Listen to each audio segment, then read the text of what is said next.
মুখ্যমন্ত্ৰী হিমন্ত বিশ্ব ডাঙৰীয়াৰ নেতৃত্বত যি অসম চৰকাৰখন চলি আছে আমি তেখেতলোকৰ এটা বিশেষ ৰায়দেশ পুঁজিৰ অধীনত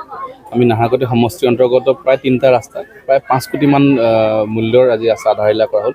বৰ্তমান থকা স্থানৰ আমাৰ এই ৰাস্তাটোৰ লেন্থ 2.5 কিলোমিটাৰ 2 কোটি 20 লাখ টকাৰ আজি আধাৰিলা স্থাপন কৰা হ'ল বছৰমান আগৰ পৰা যেতিয়া সীমা নিৰ্ধাৰিত হ'ল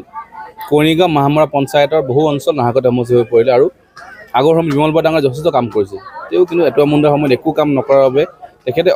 এই 5 বছৰ সকলো কাম শেষ কৰিব নোৱাৰিলে স্বাভাৱিক সম্ভৱ নহয় চ' মোৰতো হাঁহি উঠিছে কাৰণ মানুহেও যেতিয়া মই ক'লো মানুহেও হাঁহিছে এতিয়া গৌৰৱ গগৈ ডাঙৰীয়াই এটা বক্তব্য দিছে যে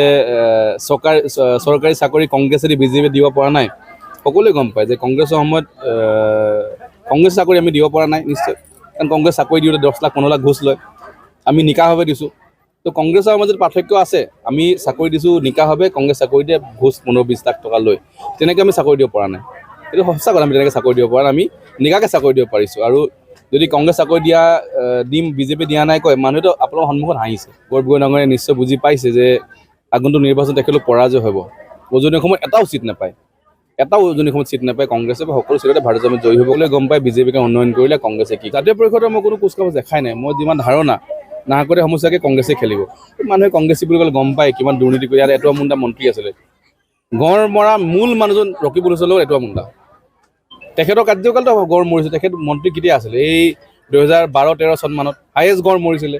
ৰকিবুল হুছেইন তাৰ MLA তাৰ মন্ত্ৰী আৰু এটুৱা মুণ্ডা ফৰেষ্ট মন্ত্ৰী দুজনে মিলে গড় মাৰিলে তো সকলো ৰাইজে গম পায় যে কংগ্ৰেছৰ কি ধৰণৰ পৰিকল্পনা আছিলে সেইকাৰণে কওঁ যে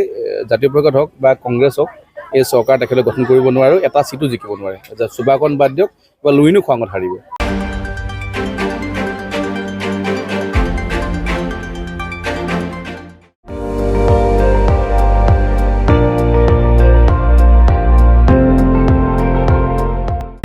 আপুনি চাই আছে ND24